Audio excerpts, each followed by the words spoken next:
My name is Ken Armstrong. I'm the President and CEO of North Arrow Minerals, and thanks for taking the time to listen to this short presentation that's intended to provide a little bit of background and additional information on our October 16th announcement of the discovery of kimberlite and diamonds at our Mel Diamond Project in Nunavut. I will be making some forward-looking statements as I take you through these results, so please keep that in mind and make sure you're familiar with the contents of this slide.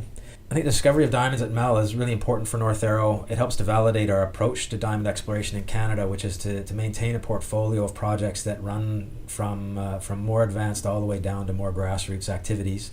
Our most advanced project is at Nunavut, where we've been evaluating the Q1 to 4 kimberlite and collecting a mini bulk sample and drilling this year. And then we do have 5 projects that we call at the discovery stage, and that includes Mel, that we'll be talking about here, but also our Loki and LDG projects in the Northwest Territories where we were active this summer.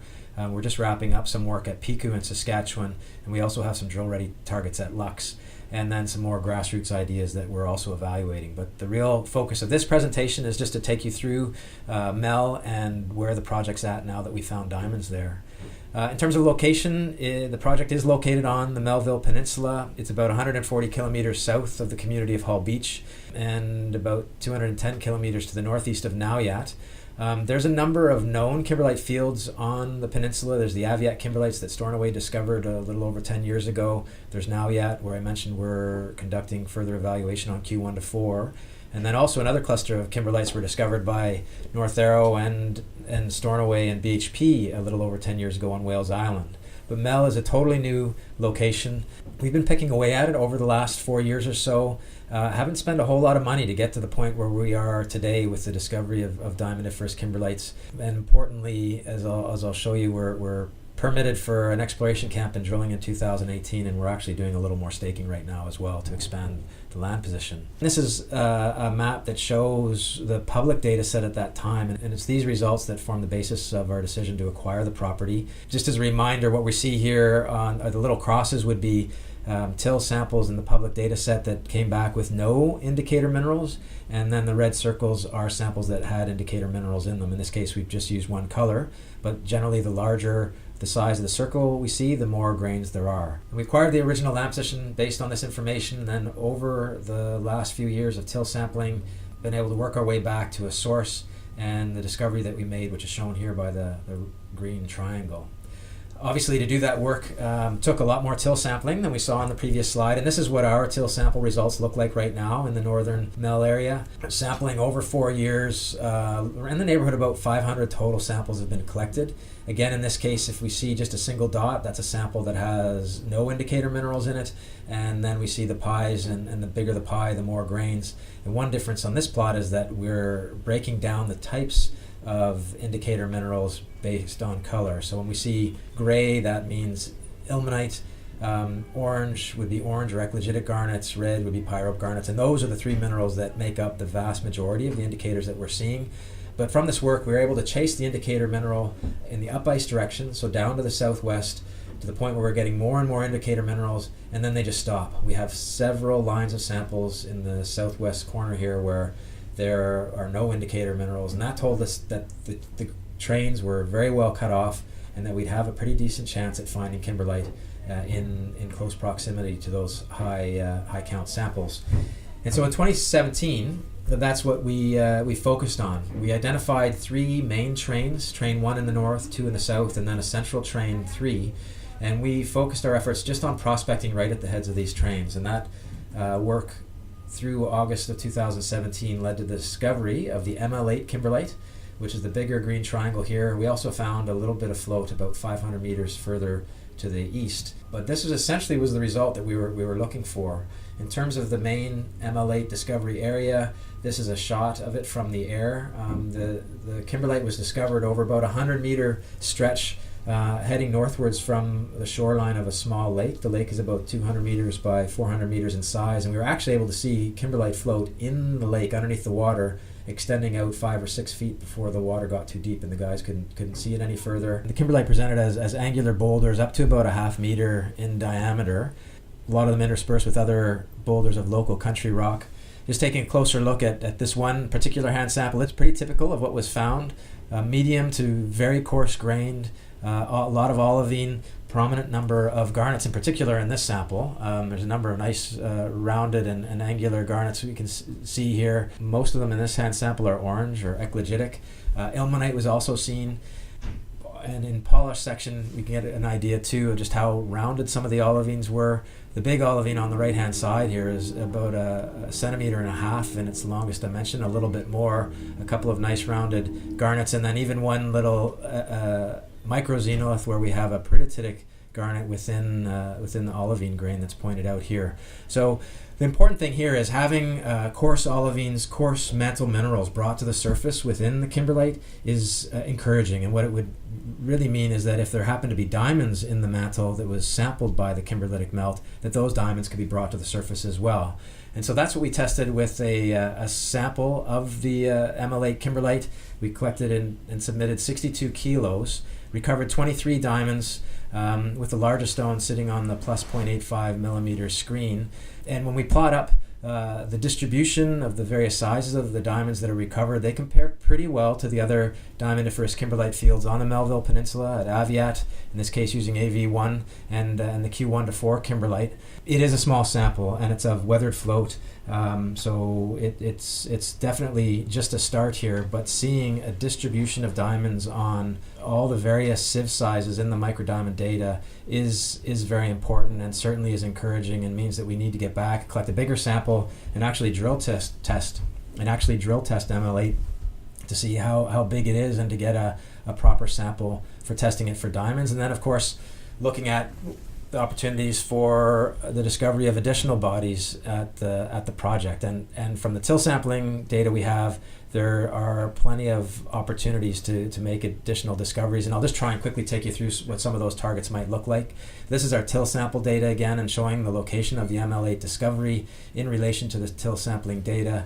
And you can see again the 3 trains that we identified. The prospecting that was done, it wasn't just blind prospecting at the heads of the trains, although that was a big part of it, but we were also focusing in on specific geophysical features that we'd identified from the available fixed wing airborne magnetic data set.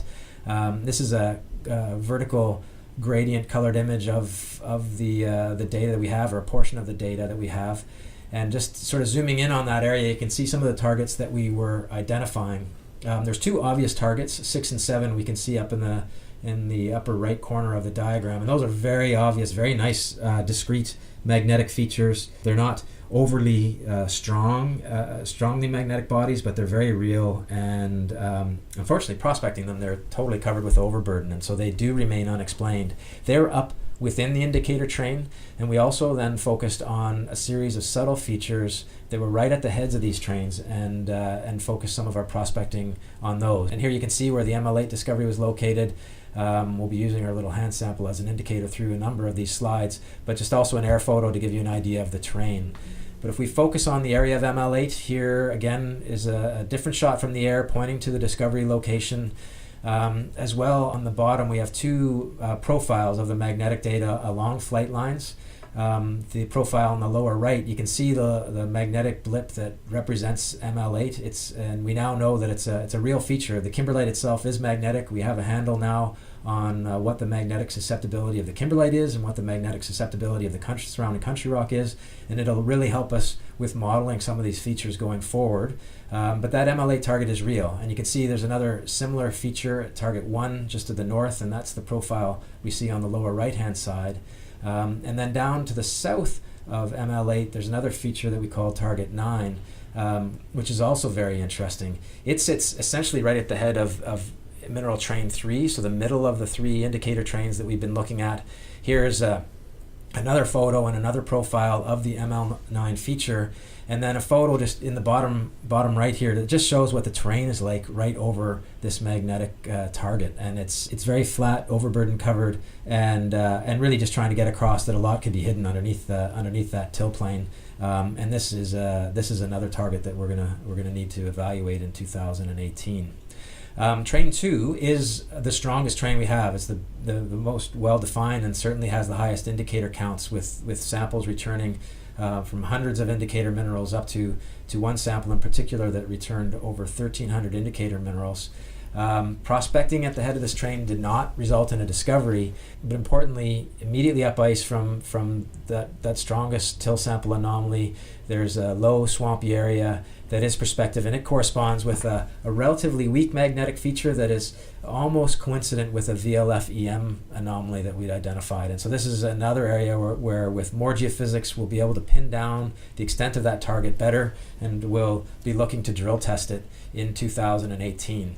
So when we look at those targets, this is yet another airborne shot, but I do like this one because it shows just how close the property is to the ocean. We can see it in the background here in relation to the discovery of ML8 and then a few of these other targets that we've looked at. These magnetic features are subtle, but ML8 is subtle as well. And now we have, as I mentioned, we have a really good handle on what the magnetic susceptibility is of the kimberlite that we have discovered, and it will help us as we model these other features ahead of drilling next year. So with this announcement and the discovery of diamonds here at Mel, when we look forward, as I mentioned, we are doing some more staking right now to expand the project area. We think clearly there's a number of other discoveries that can be made even outside of these well-defined indicator trains. Just thinking back to that initial map of the public data set, we showed the South Mel area where there's a number of anomalous till samples, and we're going to be revisiting our work down there in 2018. We've identified a drill and a camp that are ready to be mobilized down to Mel. They're located just about 140 kilometers to the north of where Mel is. So having a drill that's that close and available already is really encouraging, considering where we are. It means we aren't going to lose any time with our ongoing exploration. We also won't lose any time because our permits are in place. We're permitted to build the camp and to conduct the exploration drilling. So through the winter, really, we'll be carrying on with some characterization of the indicator minerals that we'll recover from the ML8 kimberlite. We're also going to be doing some more detailed evaluation of the quaternary geology, which will help us with planning out an expanded till sampling program that we'll conduct on the area that we are staking right now. So that's Mel and the way forward there, but also, as I mentioned off the hop, we do maintain a portfolio of projects within the company, and it's a big part of what we do. Our focus in terms of time and effort and money this summer has been at Nunavut in our drilling program at the Q1 to 4 kimberlite and the bulk sampling program. The samples from that drilling and the bulk sample itself are now at a lab, or will be arriving at the lab here during the week of October 16th. And processing is going to be starting there imminently. And that'll be then leading to also some ongoing modeling of the drilling results from 2017, and then leading into more drilling in 2018 and the collection of a far bigger bulk sample during the summer of 2018 at Nunavut. We've already gone over Mel, and we're going to be active there with moving the camp and drill to site in the spring, and then following that up with geophysics and drilling of the new discovery that we just made there. And then at Loki and Lac de Gras in the Northwest Territories, we've been active. Lac de Gras is our joint venture with Dominion. There's been airborne and ground geophysical programs completed this year ahead of drilling next winter. And we're also going to be conducting drilling on our 100% owned Loki project, where we have a number of kimberlites that have been staked, including the EG05 kimberlite, which does contain diamonds. That kimberlite will be drilled in March of 2018, and we'll also be testing a number of targets that we've been coming up with at Loki based on work that we completed this summer. And I think, as I mentioned right off the top, we were just wrapping up some more till sampling at Piku.